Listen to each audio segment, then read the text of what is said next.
in the right corner of our showcase area a game called Way of the Hunter, which is probably our most high-profile game created in Slovakia this year. And a high-profile game obviously needs a high-profile sound. And for that, we have another studio that specializes in creating the most awesome sounds for all the most awesome digital games. So our next speaker that I'd like to invite on stage now is Macháček from the Grand Beat Studio, who will be talking about how the sounds in the game Way of the Hunter are created and are working. So Martin, thank you very much for coming, and the stage is yours.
So hello everyone and welcome to my panel. Today I would like to talk about this magnificent game called Way of the Hunter, and specifically about a topic which is I think very interesting, and it's how Rick Astley saved the sound in the game. And I hope that till the end of the presentation all of you will understand why I chose this I would say interesting topic. But first, let me introduce myself. My name is Martin Macháček. I work as an audio designer in Grand Beats production. We are an outsourcing studio focusing on delivering complex audio solutions for a bunch of games.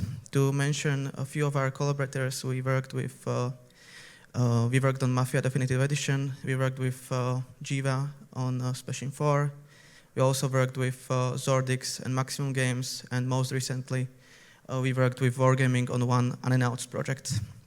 But back to the game. So, The Way of the Hunter was created by our friends at Nine Rocks Games, and it was published this summer by THQ Nordic. The game is a hyper-realistic simulator of real-life hunting, and our friends in Nine Rocks put their hearts and their work to make the game most realistic, as realistic as possible.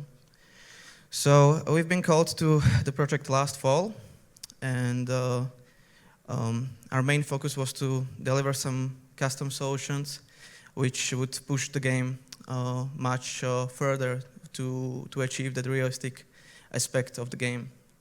So this was the team that worked on the audio. So you can see project managers on both sides. They've been responsible on delivering the project to the specific date. And also we had two leads on our side. One was technical, who was communicating with programmers in Ninrox games and our integration and implementation team. And we also have a creative director who've been a communicator between sound team in Ninrox and our music composers and sound designers. So to today's roadmap, we worked on the game on 4 different areas in the game.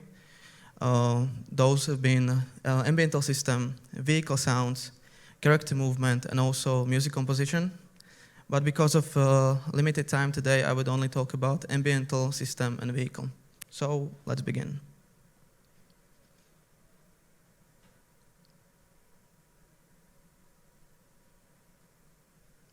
So these are the requirements which we are given at the start of the project. So as I mentioned, the game is hyper-realistic, and also that should be represented in the audio of the game. And the game was mixed in surround system. It was in 7.1, so it was very specific to details which were around our player.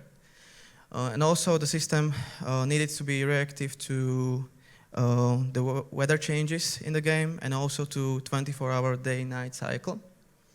And there were 9 different ambiental areas which needed signature sound. And we were given one recommendation to not implement huntable animal sounds to the ambience, because we didn't want to mislead the players. So, as of the creativity, the center of the game is the character. Prioritatively, the first thing which he sees is the vegetation around him. So that was the priority number 1. The priority number 2 were the sounds of the animals which were around our player. So those were the birds, those were the insects. And as I mentioned before, the system needed to be reactive to the changes. So this is how it works in the game right now.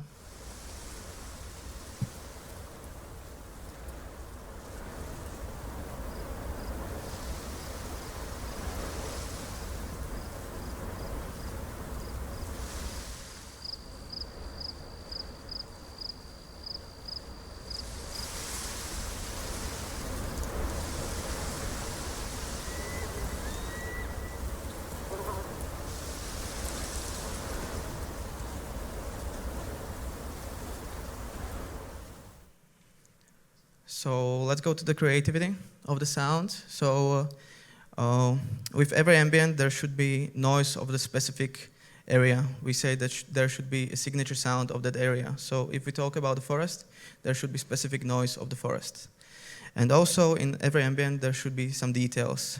In this project, or if we talk about the forest, there should be details for, let's say, birds, insects, and the vegetation around our player. So in the forest area, there should be movement of the trees, some trees cracking, and so much other stuff. We decided that we will split the sounds into 3 sections around our player. So there will be close area, and there will be the noise sounds about which I talked before, and also mid-section and far section. To better understand it, let's see it how that worked in the game. So in the center of the picture is our character. Around him you can see those 3 circles which I mentioned. And the traditional way of implementing the sounds, or I would say there are 2 specific and traditional ways how we can implement the sounds. So the first one I think is very common, and those are the spheres. And they worked very easily, I would say, that when our character crosses the border of those spheres, the ambient or that event which is there implemented starts to play, and the two ambients will crossfade between each other. So maybe something like this. The other traditional way, is that the programmers will draw some lines around the area where we need that ambient, but it works the same. When the character moves into that area or moves through the border, the other ambient starts to play. And this system, I think, is pretty decent, and it works in most of the games, but it was not enough for the hyper-realistic feeling of Way of the Hunter. And to understand why, we should put our character in this location, in this position. So let's see it in the first-person view. So as you could see in the picture before, the character is still located in meadow ambient. But the things which he sees in front of his eyes are the trees. So we needed to communicate, it's communicated with art, but we also needed to communicate this thing with the sound. So that's where our custom solution came in. So we decided that we will split those areas, those 3 circles, into different events. So, and those were the bass event, and there was the noise sound, and also that closed section. And the second event was were those details. So this is how it worked in the game. So our character is still in meadow, and he hears that meadow bass noise. However, he crosses the path of those details, so he can hear in front of him the sounds from the forest. And there was also implemented distance parameter, so when the character will move closer and closer to the forest, the louder he would hear the detail ambient. We call this system a radar, and it was analyzing surroundings of the player, and to understand it. So our character is right now in the meadow. So everywhere in the surround, or in his ears, or the speakers, is playing the meadow ambient. But when he moves to that critical position, as I mentioned before, the sounds which he hears from the frontal side of the surround systems are forest detail ambience. So right now, that audio is that behind him he hears the meadow ambient still, but also the forest ambient in front of him. And the system worked dynamically, so when the character or the player was rotating his position, the stereo field will also change. And when the character will move to the forest, the whole forest detail will override the system, and it was the only detail in the moment around the character. So you may ask, what's all this got to do with Rick Astley? So first, I would like to go to the basics, and I want you guys to take you guys to a year 2010, and there was a prank which was called Rickroll, and it worked like that someone sent to their friend a link to some video, and he would talk about it, that there's some kind of a groundbreaking information that will change the life of that person forever. So, and that friend was very hyped up about it, so he clicked on that video or that link, and this is what he saw.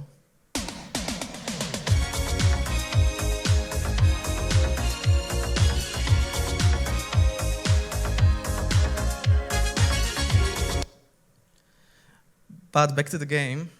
So we had 3 different reasons how we implemented this into the game. So the first one is very simple. It's a great song.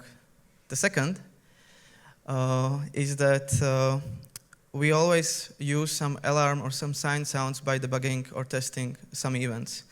However, throughout the years we started to don't like those sounds, and it's very hard to hear for 8 hours the same sign or the same alarm sound. So we said, okay, let's buy some song only for our testing, and when the testing would be done, we'll delete it from the game. And the third was that we had a really good relationship with the programmers in Nitrox, so we decided that we wanted to give them some kind of a reward. So if they would implement that function correctly, the Rick Astley song would start to play. If not, nothing would play. So this is how it worked in that time in the game.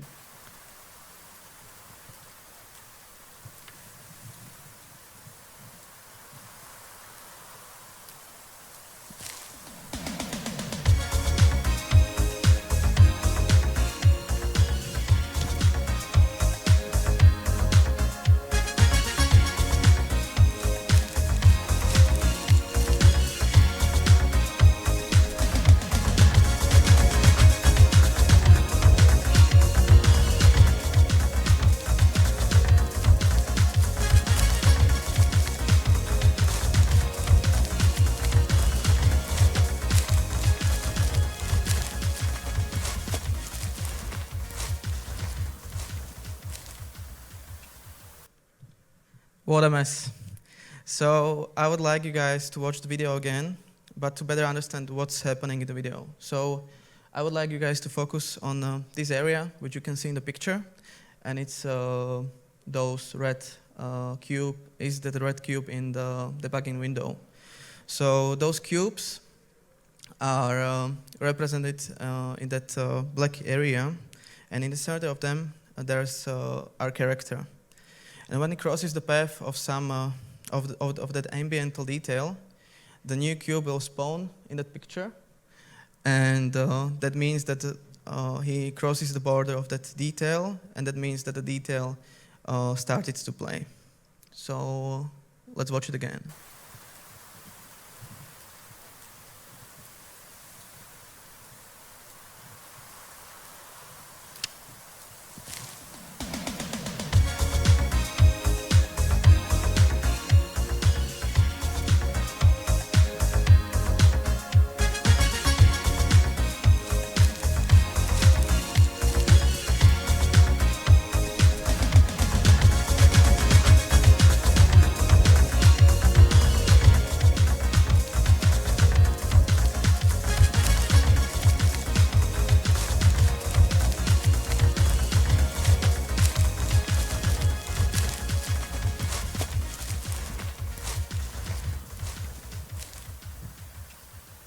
So that's how it worked.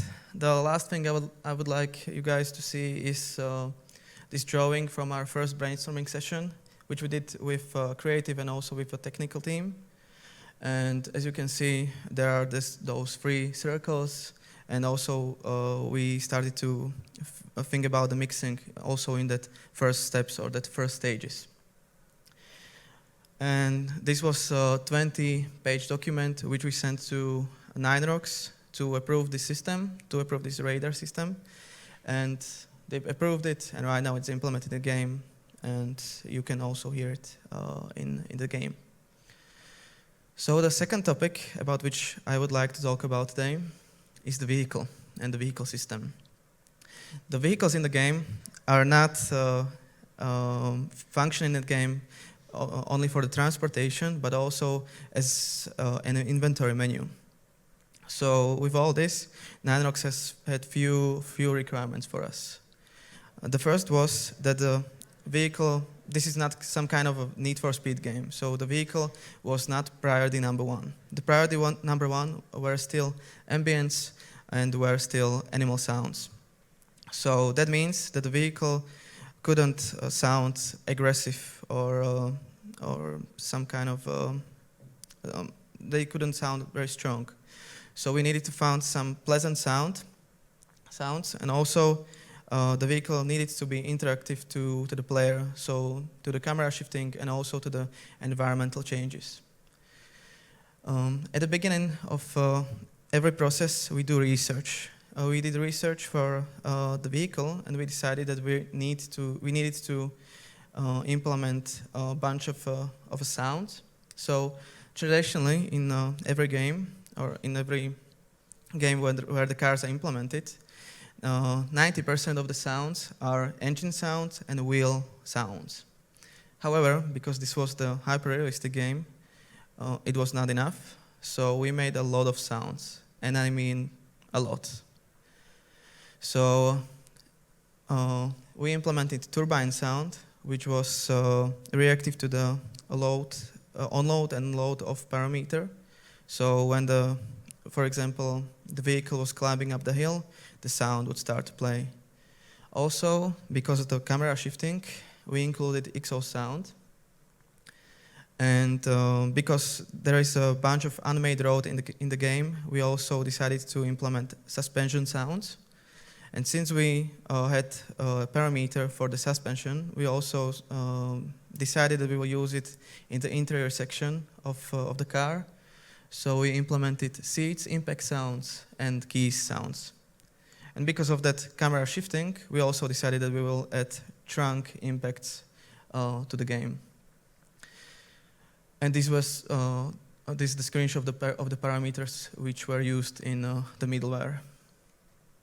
So first thing which we started to design or started to work on was the engine sound. And as I mentioned before, the first steps which we do are the research. So we decided that we will research 2 different sounds which would fit to the car art or the car visuals. And one was fit artistically, because the car in the game looks very similar to Jeep vehicles. So we decided that we will research a sound for the Jeep vehicles. But also we researched a second engine, which was for us the better requirement fit. So this is the demo which we sent, I think, last December to our creative director, and his job was to decide which one would be worked on.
So what do you guys think? What was the choice of our creative director? Second? First? So it was the second option. And the car, or the original car of this sound was Toyota Land Cruiser from a year 1985, from this era. And the thing which we liked about the sound was that it was pretty decent, but it is an old car. But however, it sounds pretty modern, and it was a really good fit to the game. So there are numerous ways how to implement the sound of the vehicle into the game. But since we were, I think, around 70%, the project was at the time around 70% done, so we didn't want it to break it with some kind of a plugin or to somehow, I would say, make some crashing of the game or break the optimization of the game. So we decided that we'll do it the hard way for us, and it was a method called hypersampling. To put it in a very easy way, hypersampling uses number of some loops of in this type was those were loops for steady RPM sounds, and we used 15 different RPM sounds, And with the rising parameters, the higher and higher loops were playing, so it worked like this. To understand it, let's watch a video from the middleware software, and let's see how it worked.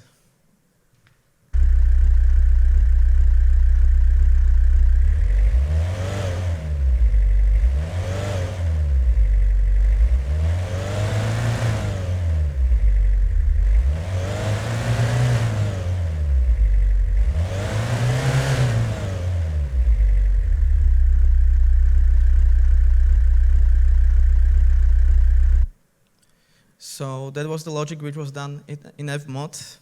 So right now I would like you guys to see a final product which was implemented into the game.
So, and let's watch one more video, which will be focusing on the details in the interior section.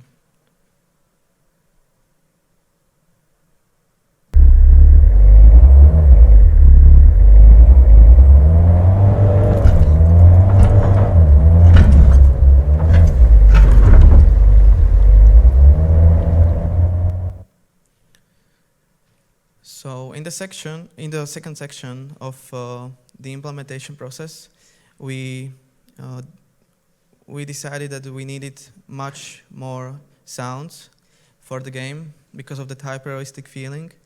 So we added a few more sounds which would be interactive for the player. So there was a horn sound and doors closing of the side doors and trunk doors.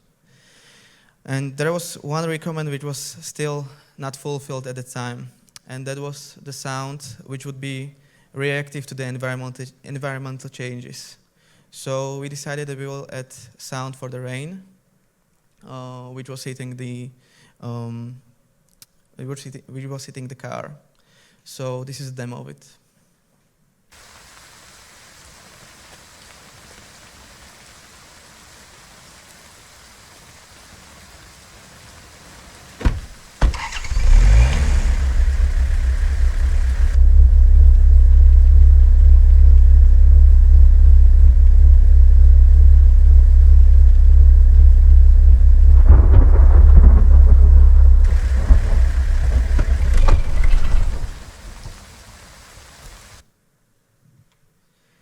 So the second very important sound in the game was the surfaces, or the surfaces sound.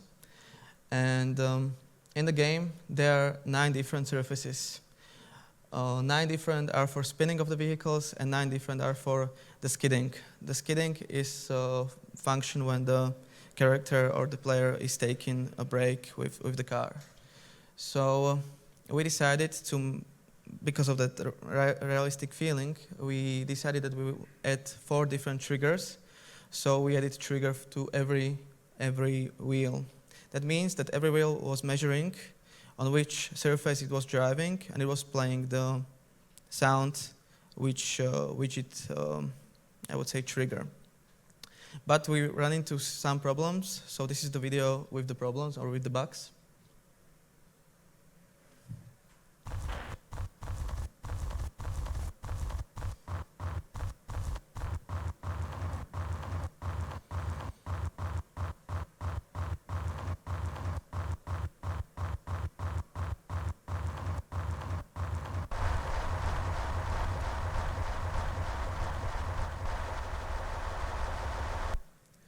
So there have been two problems. The first one, 4 triggers were too much. It totally break the optimization of the game. And the second was that we set the logic of the system to refresh every sound with every frame. So that was that cutting which you heard.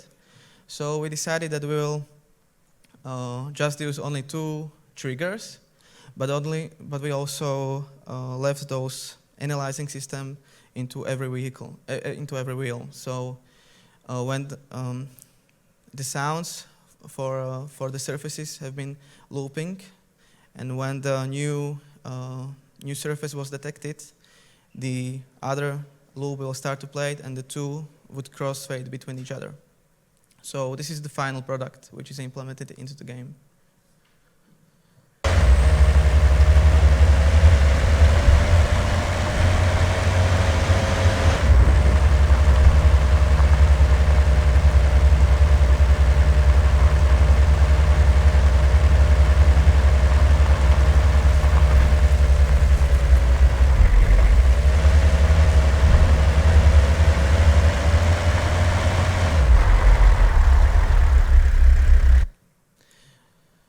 And there is one more sound, which I didn't mention at all, and should be in every vehicle game, and those are the collisions.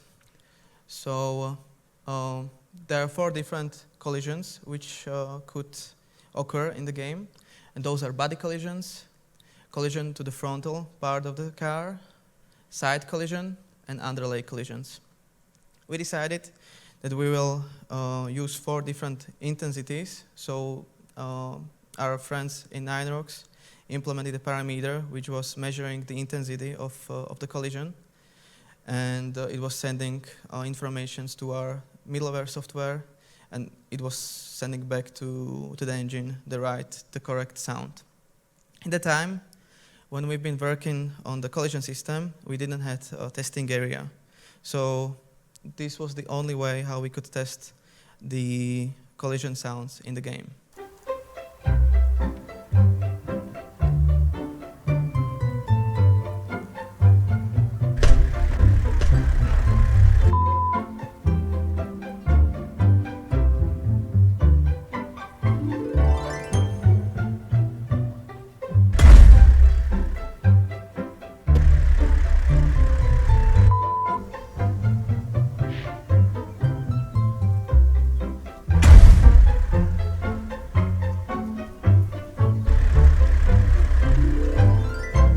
A few moments later.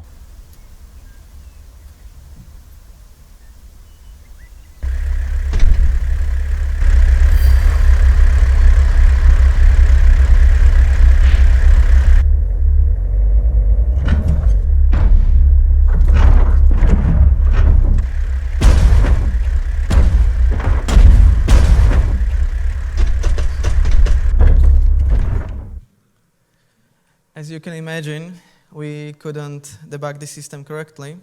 So after a few months, our friends in Ninerox created a testing area.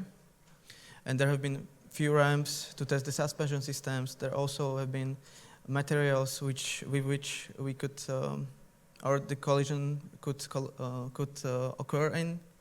And also there was much more material to test.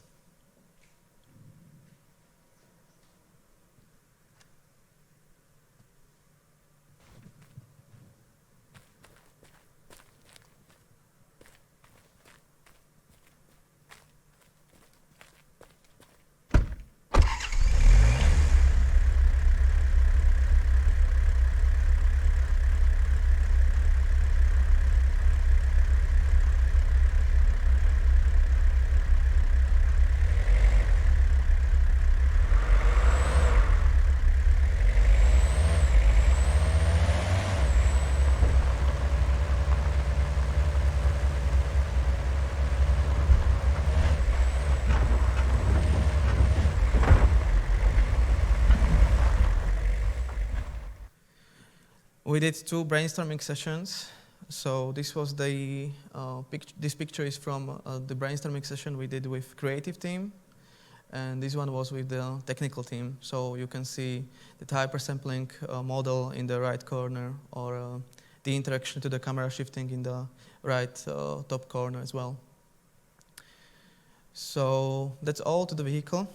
And before I say thank you and goodbye, I want to show you one more video.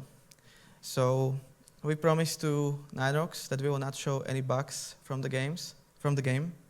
But there was one specific bug which was so funny that I couldn't leave all you guys without knowing it. So, and it's occurring in the testing area when the character will drive with the car and would collide to the deer.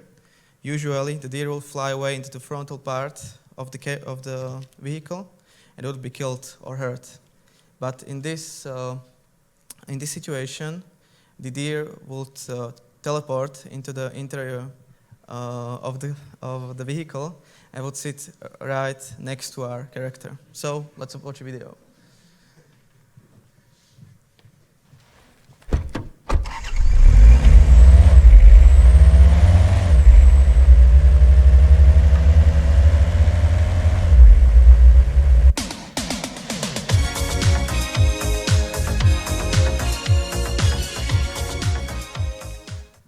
You have been rickrolled.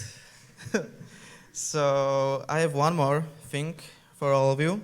So I have here this bottle of wine with me, and always by finalizing the projects with our clients, we really want to say a big thank you to all of them.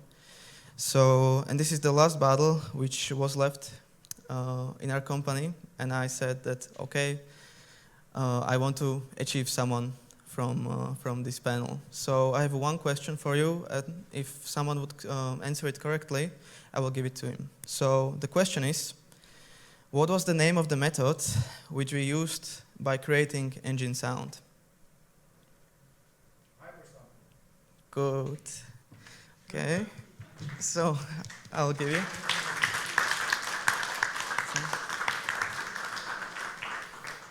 And that's all to my presentation. So thank you guys very much for paying attention. And if we have some questions, we can go for it. Thank you, Martin, very much for a very interesting presentation. I think we can go directly to the Slido questions. If you have any questions, you can post questions via our Slido channel in the blue stage using that code over there on our screen. Question number one is, was Rick Astley motivating you enough that you're never gonna give you up? I think so. In our team, we really like the song, and we always like to dance to something. So this was really, really, really good motivation. And the testing, as you can imagine, is always very hard, and it's not that, I would say, interesting thing to do. So I think Rick Astley really saved our asses also. How much gigabytes of sounds did you implement? That's a great question. And follow-up, how many sound assets have you implemented in Word in total? I don't know a correct number, but it was around 1,000 to 1,200 assets. But I don't know how big it was. I think it was a lot of gigabytes, but at the end of the project, it was optimized to sound banks for different platforms. So every platform has different sound banks. Why did you remove Rick? Could have been a cool Easter egg. Because of the licensing. Which other song would you prefer to implement for the purpose of testing instead of Never Gonna Give You Up? This is what you get when you start mentioning Rick Astley in your presentation. That's a great question. I would say something what's very funny and catchy. Backstreet Boys. Yeah, that would be a great song. Or Spice Girls. Or Spice Girls. Spice Girls, yes. Okay. Aiming for hyperrealism in the game, Are you supporting spatial binaural sound? I don't know, but I'm not an expert, but maybe Dolby Atmos is something like that there? Yes, the game is mixed in a 7.1 surround system. So it's not totally binaural because binaural is using it's a different name for the mixing. But there is a 7.1 surround system. What projects are you working on now? Right now we are working on a lot of unannounced projects, but we also work with our friends in Triple Hill on Die by the Blade, and we also work on games from two studios, one from Voodoo Games and one with Wargaming.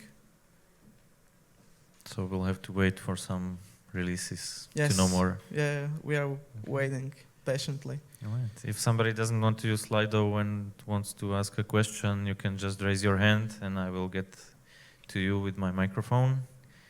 So if there are any other questions, please raise your hand. If there are none, then last questions from me, since I'm a complete noob when it comes to audio and games. What is the coolest sound ever?